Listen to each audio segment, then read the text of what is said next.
A FIA segue ajustando os detalhes do regulamento técnico que entrará em vigor na Fórmula 1 em 26. Nicolas Tombazis, diretor de monoposto da entidade, destacou que a nova geração de motores terá um peso muito maior da eletrificação e reforçou que a prioridade é evitar que os pilotos precisem recorrer a estratégias artificiais, como reduzir a velocidade nas retas apenas para economizar energia. A F1 se prepara para uma das maiores transformações técnicas de sua história, com novos chassis e motores sendo introduzidos já no próximo ano. Entretanto, as primeiras experiências dos pilotos em simuladores levantaram preocupações. Charles Leclerc, Alex Albon e Lance Stroll alertaram para o risco de a categoria se tornar excessivamente voltada à gestão de energia, em vez de manter o foco na disputa em alta velocidade. Apesar das críticas, Tombazis fez questão de garantir que a FIA acompanha de perto os comentários e está empenhada em oferecer soluções. O dirigente reforçou que os testes em simuladores são justamente parte fundamental deste processo. Abre aspas. Quando há uma proporção muito maior de potência elétrica e menor do motor a combustão, o gerenciamento de energia se torna um desafio maior. Mas não queremos que os pilotos tenham de levantar o pé na reta ou fazer coisas artificiais.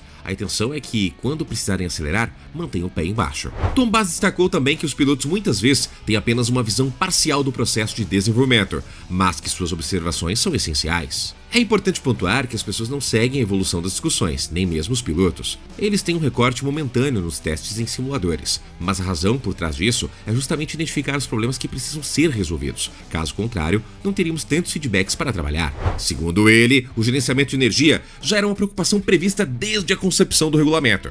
No entanto, a FIA continua em diálogo próximo com os fornecedores de motores para afinar os detalhes técnicos. Desde o momento que reduzimos a potência de uma fonte e aumentamos de outra, sabíamos que haveria questões a serem resolvidas. O regulamento não está finalizado, segue em evolução. Não podemos fazer mudanças unilateralmente, precisamos passar por um processo de aprovação com as montadoras, que têm sido prestativas de maneira geral. O que temos agora não será o mesmo que levaremos à pista no próximo ano, haverá muita evolução até lá. O regulamento válido entre 2026 e 2030 traz alterações profundas. A parte elétrica dos motores passará a representar até 50% da potência total, contra os atuais 20%.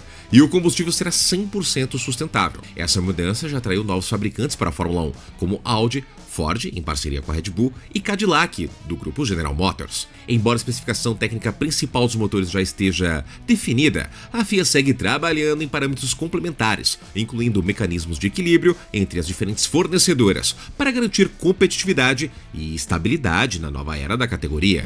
Entrando em 25, sob a expectativa de mais um ano difícil, após somar apenas 4 pontos em toda a temporada 24, a Sauber virou o jogo e se tornou uma das grandes histórias desta primeira metade do campeonato. Agora, como equipe oficial da Audi para 26, os suíços estão na luta direta pelo 6º lugar no Mundial de Construtores, a apenas 1 ponto de distância, embalados pela mudança de rumo que começou em Barcelona, com a entrada em vigor da nova diretriz técnica que limitou a flexibilidade das aletas. 2 nomes foram fundamentais para essa transformação: Mattia Binotto, ex-Ferrari, e Jonathan Whitley, ex-Red Bull. Binotto não escondeu o orgulho da guinada. Abre aspas. Marcamos mais pontos do que nas 2 últimas temporadas juntas, com as mesmas pessoas de antes, mas com um moral completamente diferente. Agora a equipe está sorrindo, trabalhando com vontade, bastou um empurrãozinho, um objetivo, motivação. O GP da Espanha foi o divisor de águas para a Sauber. O C45 recebeu aquela atualização no assoalho, na tampa do motor e na asa dianteira, que, somado ao impacto da diretriz técnica em rivais diretos, deu início à reação. Até então, o time tinha apenas 6 pontos conquistados graças ao talento de Nico Hülkenberg na chuva de Melbourne. O novo assoalho especial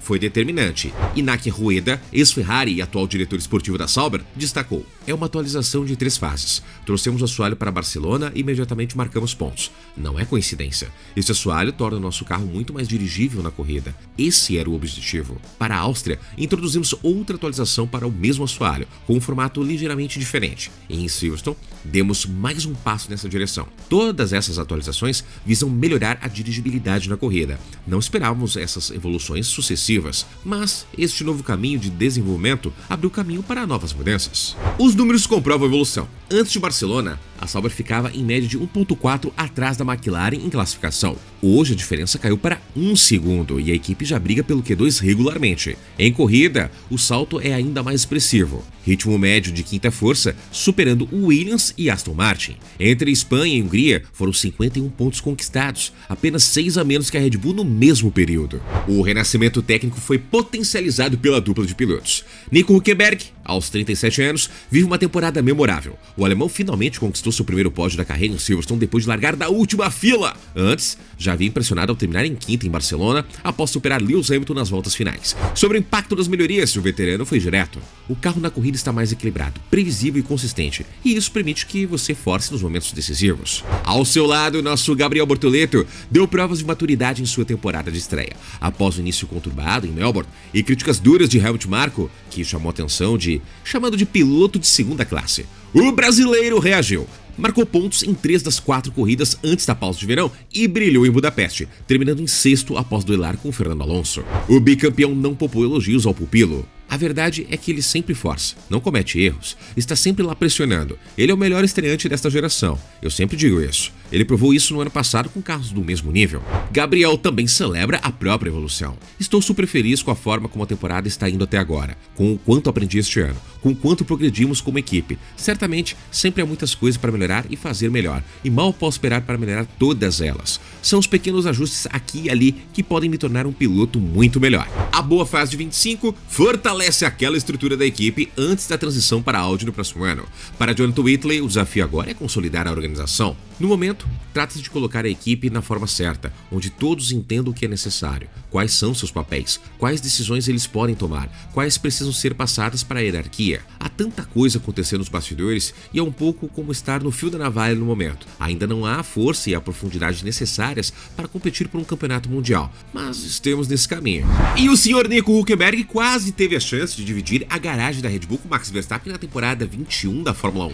A revelação foi feita por Helmut Marko, conselheiro da equipe austríaca, que explicou como a decisão acabou recaindo sobre Sérgio Pérez. Após um ano difícil em 2020, a Red Bull decidiu dispensar Alex Albon. Sem confiança em dar uma segunda chance a Pierre Gasly, a equipe olhou para fora de seu tradicional programa de jovens pilotos. 2 nomes despontaram como favoritos imediatos, Hülkenberg e Pérez. A estratégia fazia sentido. A Mercedes vinha dominando a categoria com a dupla Lewis Hamilton e Valtteri Bottas, e ter ao lado de Verstappen um piloto experiente e consistente parecia o caminho mais seguro. Hülkenberg estava fora do grid em 2020, após perder sua vaga na Renault para Esteban Ocon.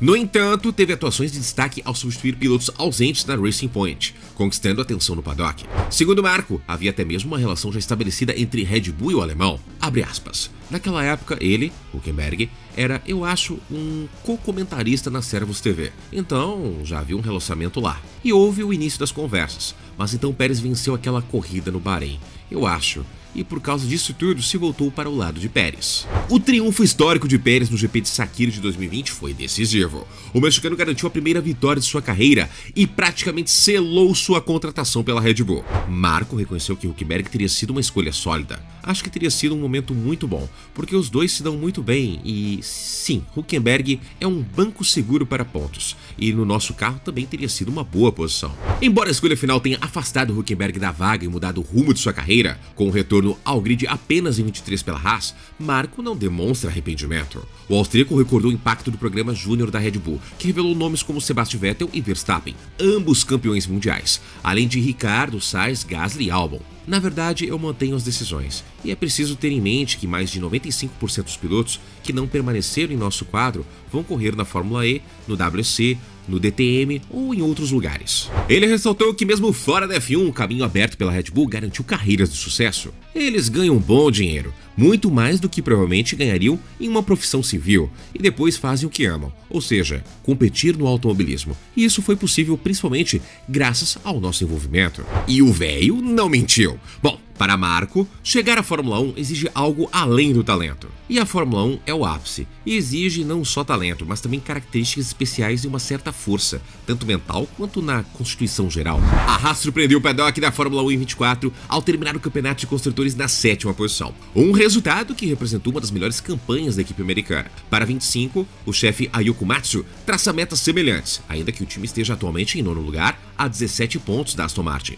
disputando diretamente contra Sauber e Racing Bulls, enquanto a Alpine ocupa a última posição. Embora a Haas tenha renovado sua dupla de pilotos para esta temporada, com Esteban Ocon e o novato Oliver Berman assumindo seus respectivos cockpits, o impacto deixado por Nico Hülkenberg em 24 segue sendo lembrado e valorizado. O alemão não apenas pontuou de forma consistente, mas também ajudou a transformar o espírito de trabalho dentro da equipe. Komatsu fez questão de destacar isso. Você já perguntou ao Nico por que ele era tão forte? Acho que era por causa de um ambiente de trabalho saudável. Trabalho nesse setor há 22 anos. anos. Mas no ano passado, quando me tornei diretor da equipe Haas, o Nico mostrou o que é o novo padrão aqui. Para o dirigente japonês, a lição deixada por Nico continua como referência. O objetivo é reproduzir esse ambiente positivo com Ocon e Berman, baseado em transparência e confiança. Se o ambiente for propício, os pilotos podem contribuir de forma ideal, porque em última análise, todos são humanos, até mesmo um piloto de Fórmula 1. Ele também faz um alerta sobre os riscos de uma relação desgastada. Se o desconforto se instalar, se o piloto não confiar na sua equipe ou se os profissionais não confiarem no piloto, então simplesmente não vai funcionar. Segundo Komatsu, Esteban Ocon rapidamente assimilou essa mentalidade desde que chegou à Haas. Esteban chegou até nós com muita experiência na Fórmula 1, tanto boa quanto não tão boa. Agora acredito que com ele lançamos exatamente a base que estou descrevendo e trabalhamos nisso em todos os fins de semana de corrida. O chefe também não hesita em assumir falhas de comunicação dentro do time, como ocorreu em Silverstone. Não nos comunicamos abertamente o suficiente com os pilotos. Logo percebemos isso e discutimos abertamente após o Grande Prêmio. O resultado? Sem ressentimentos, mas com confiança e respeito mútuo. O GP da Bélgica serviu como prova de que essa filosofia de trabalho começa a render frutos. Queríamos que um piloto pilotasse com as asas mais inclinadas e o outro com as asas mais planas. Ambos sabiam que um seria mais rápido no final. Quando isso aconteceu, Esteban imediatamente deixou seu companheiro de equipe passar, sem que tivéssemos que pedir pelo rádio. Para Komatsu, a receita de sucesso da Haas é clara. O padrão deixado por Hülkenberg deve servir como modelo para Ocon e Berman. Com respeito, abertura e espírito de equipe, a Haas busca consolidar sua posição no pelotão intermediário e sonhar novamente com o 6º lugar no Mundial de Construtores. Meus amigos, se era graças a Nico Hülkenberg, perderam, porque nós estamos agora com ele lá na Sauber junto com o Gabriel. Melhor mentor, melhor companheiro de equipe não há, é Nico Hülkenberg, é o alemão. E na sua opinião, Nico Hülkenberg teria sido um melhor companheiro de Max Verstappen do que Sérgio Pérez? Sim, não, por quê? Deixe aqui nos comentários. E essa nova Fórmula 1 toda eletrificada, pelo menos 50%, será que vai vingar? Será que vai deixar a desejar? E no mais, muitíssimo obrigado a você do outro lado que nos acompanha aqui diariamente, de segunda a segunda, há anos gerando conteúdo aqui no canal. Galera, é o seguinte, aquele famoso triplo C, curte, comenta, compartilha, agora tem ferramenta nova no ar aí, Hypar, esse Hypar faz diferença? Faz. Então, coloca aí no Hypar para dar aquela força para nós, para continuar incentivando o nosso trabalho aqui também. Lembrando também, comunidade em torno de 70 mil inscritos, então se inscreva no canal. E o nosso encontro, você já tá bem ligado, né? Eu sou o Tio Barba e até o próximo vídeo!